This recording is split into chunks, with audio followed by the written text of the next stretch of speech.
Hi friends, I'm Yuri. So today I'll talk about my pregnancy journey in Japan during my first trimester. I've already talked about how I found out I got pregnant and my feelings and emotions around that time and symptoms before finding out the pregnancy. So if you're interested in, please check out the previous video. And today I'll talk about my first trimester experience. So I took the pregnancy test around the end of 4th week of pregnancy. I think how to count the weeks of pregnancy doesn't have much difference between the Western countries and here in Japan. So it starts from the first day of previous period as the first week of pregnancy. Was it? No. Let me check. Oh no, it starts from 0 week, but it's counted as first month of pregnancy. It's a bit complicated, but yeah. So yeah, I found out I got pregnant around the end of 4th week.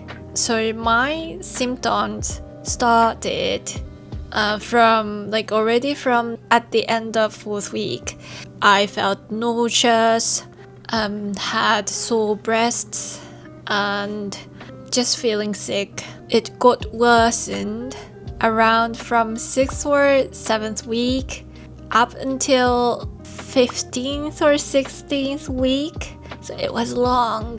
I threw up every day, a few times every day, and I couldn't eat much. I tried to eat something. I felt hungry, but I couldn't find anything that I wanted to eat. So the worst time, my brain reject any food, like even water or tea or like any drinks. Like it tasted so weird, smelled weird. I was trying to get hydrated as much as possible, but I ended up throwing up. So yeah, that was terrible. And I lost 3 kilograms, but still it wasn't that severe to the point that I needed hospitalization or anything like that. So yeah. Also, I was very, very, very sensitive to smells. So I felt I became a wild animal.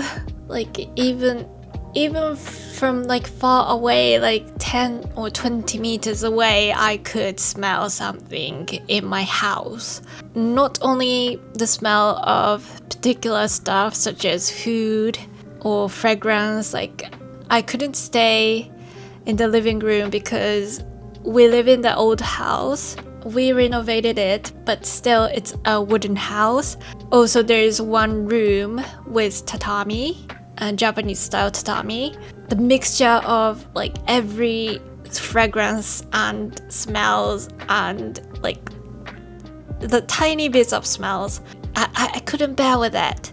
And I couldn't get up, always nauseous, threw up a few times a day, and resting on the sofa. And that was terrible. I couldn't move at all from my bed or at the sofa. I couldn't eat. I threw up.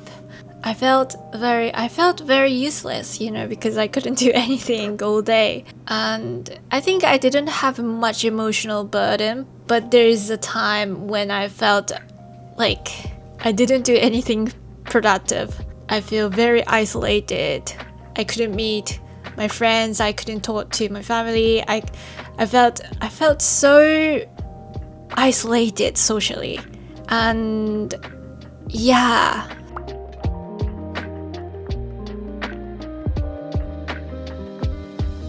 All kinds of symptoms hit me so hard. So my morning sickness ended at around the end of 18th week, and gradually from the 19th week I started going outside. So it was the whole 3 months of morning sickness period. And that was terrible. That was terrible. But interestingly, looking back now, I remember those symptoms. And I remember how terrible it was. But my brain somehow forget the feeling of it. And I'm the type of person who remember all these negative stuff I experienced. But this morning sickness case, I remember the fact that I got the terrible morning sickness, but my body, my brain already forget how it felt like the real feeling of it. And that's so interesting. I think it's definitely related to the human instinct of, like by forgetting hardships of these, you are not hesitant to get experience the same thing again in the future, so that in terms of reproduction. So that's interesting. That's really interesting, to be honest. But yeah, that's one thing I've noticed. Once you found out you got positive on a pregnancy test, you need to go to see a doctor, OBGYN clinic. So the medical system here is different from European medical system. Like I've lived in the UK and also in Finland, and both have the national healthcare and medical system. And here in Japan, there is the national insurance, medical insurance system, but there are many individual clinics. So there's no GP kind of thing. Like you just need to look for a specific clinic that you want to go, and then you just go there. So first thing you should do when you found out you got pregnant is to search and look for the clinic, like OBGYN clinic. You are advised to, it's normally advised to wait until 5th or 6th week of pregnancy and then go to see a doctor, and then they will check if you get pregnant or not through the ultrasound and blood test as well. And I mean the ultrasound is internal ultrasound through vagina, because it's too tiny to find out at the week of 5th or 6th week of pregnancy. So that's what I got. So now I'm living in the very countryside. If you live in the city area like Tokyo, there would be many options, like which kind of clinics you want to go. And you need to, check their reviews or facilities or services they provide, and then find the one you are interested in or you want to go for every checkup. But because I live in the countryside, there was only a few options that I could choose from. I found one clinic which seemed to provide what I was looking for, like in terms of services, facility, and delivery options. So I decided to go to the clinic for my first checkup. Because it's early stage on, usually you can't see the embryo yet. What you can see is the yolk sac, only a sac. My first ultrasound.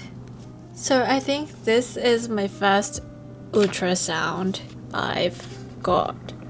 As you can see, you can't see the baby yet. It's just tiny yolk sac. So I think it's 6th week.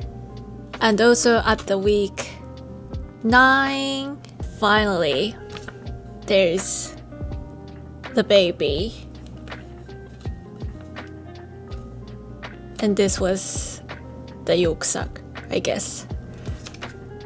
Oh, So cute. So usually you go to the clinic at like maybe 5th or 6th week, depending on the clinic, I guess. And after that, maybe the doctor advised you to come again like in the upcoming week or 2 weeks later, so that they can check if there's a baby. Not only a yolk sac, but a baby. And after the doctor found out there's a baby, usually you need to go to the checkup in every 2 weeks up until 12th week, if I remember correctly. Let me check. Yeah, up until like 12th or 13th week, you need to go for the prenatal checkup every 2 weeks. And after that, once a month during the 2nd trimester. And the 3rd trimester, you go to the clinic every 2 weeks again. And in the last month, you will go to the checkup every week. I think that is a general schedule of prenatal checkup here in Japan. There may be some differences, but in general, that is what the prenatal checkup is in Japan. Depending on the clinic, but usually you get ultrasound every time. And I think it's the huge difference from European medical system. Depending on the clinic, they offer like 4D ultrasound, which is the you can see the baby 3D, and you get the recording of the video of ultrasound the baby is moving. So that might be the unique aspect of the Japanese clinic. And also we don't say 1st, 2nd or 3rd trimester. For the 1st trimester we say the early stage of pregnancy and the middle stage of pregnancy, which is also referred as stable stage of pregnancy, and the late stage of pregnancy, which is roughly around the same time of the 3rd trimester. So yeah, that's how we call each stage of pregnancy in Japan. So yeah, after the doctor found out there's a baby and then its heart is working properly, they provide a paper document which should be submitted to the local government. So you need to go to the local government, like city hall, to register your pregnancy with the document. So I went to the city hall of my area, and what you can get is this Maternal and Child Health Handbook. That's how it's called in English, but it's called Boshitecho in Japanese. There's various designs or sizes depending on which local government you live in, but mine is a Snoopy. That's so cute, isn't it? So cute. And all records during pregnancy about childbirth and also child development up until maybe 6 years old, like until they get into elementary school. So this is very important handbook that you need to keep. And this handbook system already existed when I was a baby. So my mom kept my health handbook since I was a fetus. Wait a moment, I'll bring it. So this was mine. This was mine. So there are like all records related to my health, my mother's health during her pregnancy, and also my health since I was born. There are many records of vaccinations. So this is my version and this is my baby's version. And it's very great to see my mom's record as well during pregnancy so that I can compare like any results of the checkup. And yeah, when I went to the city hall for registration of my pregnancy, they provide information about what kind of support they have and subsidies that I can apply for. It really depends on the local government what kind of support they have, to what extent that you can receive. But I've got so many leaflets flooded with the information about pregnancy and childbirth and child rearing. And currently your checkup fees and also medical system you receive for childbirth, including hospitalization and like services related to that, get covered up until 500,000 yen for childbirth related stuff. And for checkups, separately, partially it's covered. So the costs are different depending on the clinic and also I think where you live. If you live in Tokyo, even if it's partially gets covered, you need to pay a certain amount of money costs. But in my case, because I live in the countryside, the cost of services provided by the clinic is relatively affordable, not too expensive, that it can be covered almost fully by such subsidies. Yeah, that's a great aspect. Alright, so it's still only about the first trimester period, but it's getting very long. I'll share my experience of second and third trimesters in the future videos. So thank you so much for watching until the end. And oh yeah, if you have experienced pregnancy, please share your experience of first trimester as well. I'm very curious and interested in your experience as well, so yeah, please share your experience in the comment section. That would be so nice. Alright, so I'll end this video here and I hope to see you in the next video. Bye.